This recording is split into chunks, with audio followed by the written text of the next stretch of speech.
हाथ नीचे कीजिए। चलिए, बहुत खूब। तो हम बात करने जा रहे हैं भारत के पहले कानून मंत्री के बारे में। किनके बारे में? भारत के पहले लॉ मिनिस्टर जो बाबा साहेब अम्बेडकर थे, है ना, उनकी कहानी सब सुनना चाहेंगे? क्या बात है, सुन लीजिए, कहानी स्टार्ट होती है।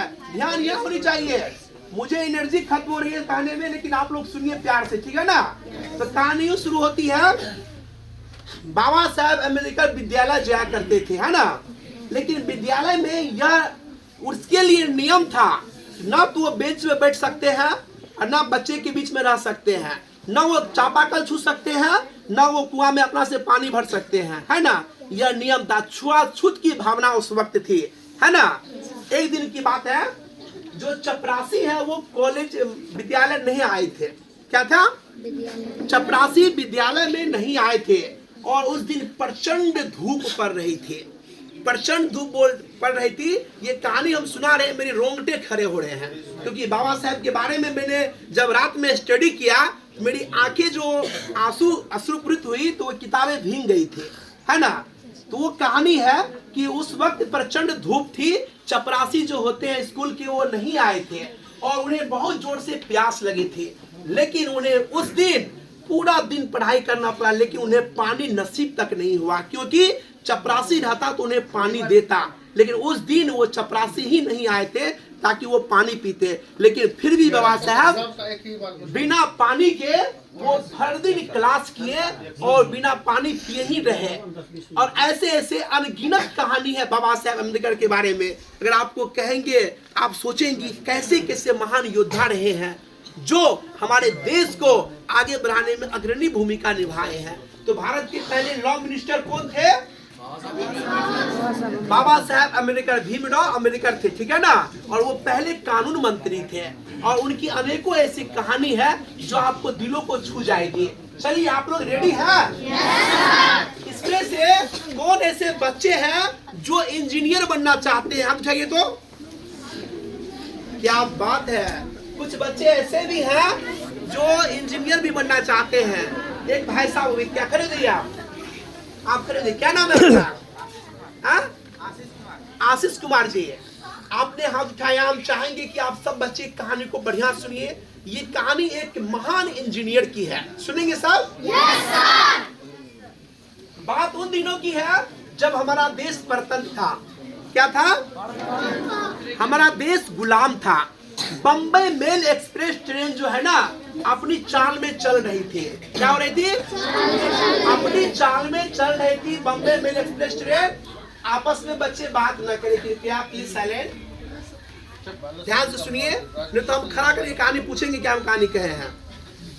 तो हमारा देश गुलाम था, परतंत्र था और उस वक्त की समय की बात है, बम्बई मेल एक्सप्रेस ट्रेन अपनी चाल में चल रही थी और उसी एक बॉगी में जो है शांत से बैठे थे एक कुर्ता पजामा पहने हुए, है ना।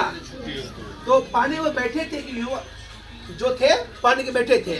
उनको देख करके अंग्रेजी जो लोग थे उसको ताने मारते थे कि निपट देहात गंवार बैठा हुआ है ना, निपट गंवार देहात बैठा हुआ है। उनपे ताने मारते थे, उसमें सीटी बजाते थे, लेकिन वह इंसान जो है एक कोनों में बैठ करके अपना यात्रा कर रहे थे। इसी यात्रा करने के दौरान क्या होता है, वह जो मतलब बैठे हुए थे कुर्ता पैजामा पहन के युवक, वो क्या होता है, खड़े होकर के जंजीर को खींच लेता है। जंजीर खींच लेता है तो जितने बैठे अंग्रेज के लोग थे सब उस पे और बिगड़ने लगे, उसे पागल भरा बुला कहने लगे। इतने देर में उधर से दो गार्ड आया और कहा कि यह जो है जंजीर किसने खींचा? तो वो युवक कहा कि सर जंजीर मैंने खींची। तो कहा कि आप जो है जंजीर क्यों खींचे? तो उन्होंने कहा कि सर यहाँ से फलांग दूरी पर, क्या कहा, यहाँ से फलांग दूरी पर गाड़ी की पटरी उखड़ी हुई है, इसीलिए मैंने ये जंजीर खींची। अगर गाड़ी जाती तो बड़ा दुर्घटना हो सकता था। गार्ड को बड़ा आश्चर्य लगा और अंग्रेज भी वहां थे, वो तो हंसी रहे थे, उसे आश्चर्य लगा। तो गार्ड यह जानने के लिए उनको युवक को उतारा। क्या किया?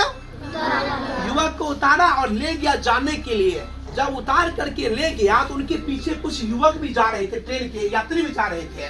जब गया तो कुछ कोस दूर गया तो देखा सही में पटरी का नट बोल्ट खुला हुआ है, पटरी बिखरा पड़ा हुआ है।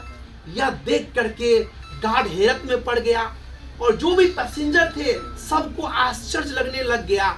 इनको कैसे पता गाड़ी स्पीड में थी कि गाड़ी की पटरी उखड़ी हुई है? अगर सच में गाड़ी जाती तो बड़ी दुर्घटना हो सकती थी। तब वो गार्ड कहा कि आप हैं कौन? तो वो गार्ड कहा आप हैं कौन? तो वह युवक कहा कि मैं एक इंजीनियर हूँ और मेरा ही नाम है डॉक्टर एम विश्वेश्वरैया, है ना। यह बात कहा। अब तक जितना लोग ने पागल, गंवार, निपट, देहाती बोल रहे थे वो सब उनसे माफी मांगने लगे, सर मुझे माफ कर दीजिए, मुझे माफ कर दीजिए। लेकिन डॉक्टर एम विश्वेश्वरैया ने कहा कि मुझे आप लोगों ने क्या कुछ कहा मुझे कतई याद नहीं है। इतने महान इंजीनियर थे जिसे लोग निपट, देहात, गंवार, पागल बोल रहे थे, निपट देहाती बोल रहे थे, उन्हें कुछ भी याद नहीं था। क्यों? क्योंकि वो एक मिशन पे थे, एक लक्ष्य पे थे। वो महान इंजीनियर थे डॉक्टर एम विश्वेश्वरैया। उसमें कहते हैं कि जिनके कार्यों में था अद्भुत रवैया वह थे हमारे देश के डॉक्टर एम विश्वेश्वरैया। कहानी अच्छी लगी तो जोरदार ताली।